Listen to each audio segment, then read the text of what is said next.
বিশ্বাস আল্লাহ তাআলার দয়া রহমতে আমরা ভেসবো।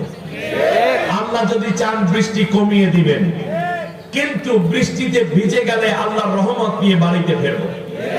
আল্লাহ কবুল করুন, বলেন আমিন। এই বিজয়ের সময় বৃষ্টির মতো বুলেট ছোড়া হয়েছে, কিন্তু আমার তরুণ সমাজ পালিয়ে যায় নাই। আজকে সামান্য বৃষ্টির কারণে কোরআন রেখে আমরা চলে যাব না। দাঁড়ানো ভাইরা সুন্দর করে বসে পড়ুন। পরম করুণাময় অসীম দয়ালু আল্লাহর নামে শুরু করছি। আল্লাহ তাআলা বলছেন, এই পৃথিবীর বুকে যখন কোন জালেম শাসকের পতন হয়, তারপরে আমার পছন্দসই একটি গভর্নমেন্ট আমি আল্লাহ ওই রাষ্ট্রে বসাই। আমার কথাটা বোঝানোর জন্য আরেকবার আমি রিপিট করি।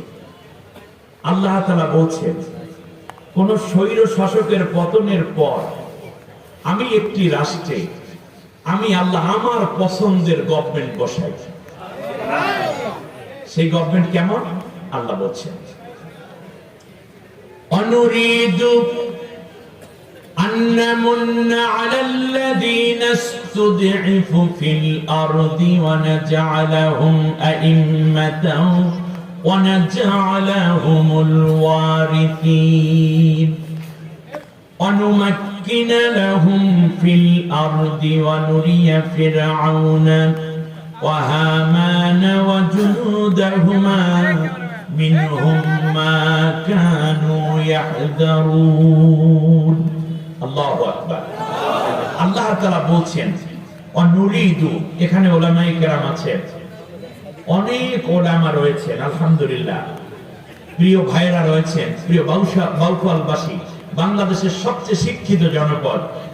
আমি আজ আপনাদের কাছে শিক্ষিত বলার সাথে সাথে আমি একটা চ্যালেঞ্জ করে গেলাম, এটা অহংকারের জন্য নয়, আপনাদের জ্ঞানের কাছে একটা আমানত রেখে গেলাম। আগামী একটি ইলেকশন আসবে নেতৃত্ব দেওয়ার জন্য, আমাদের প্রিয় ভাইকে আপনাদের কাছে আমানত রেখে গেলাম। জ্ঞানের দিক থেকে, একাডেমিক কোয়ালিফিকেশনের দিক থেকে, নেতৃত্বের গুণাবলীর দিক থেকে আমি চ্যালেঞ্জ করে গেলাম, ডক্টর শফিকুল ইসলাম মাসুদের ধারে কাছেও হয়তো কেউ থাকবে না।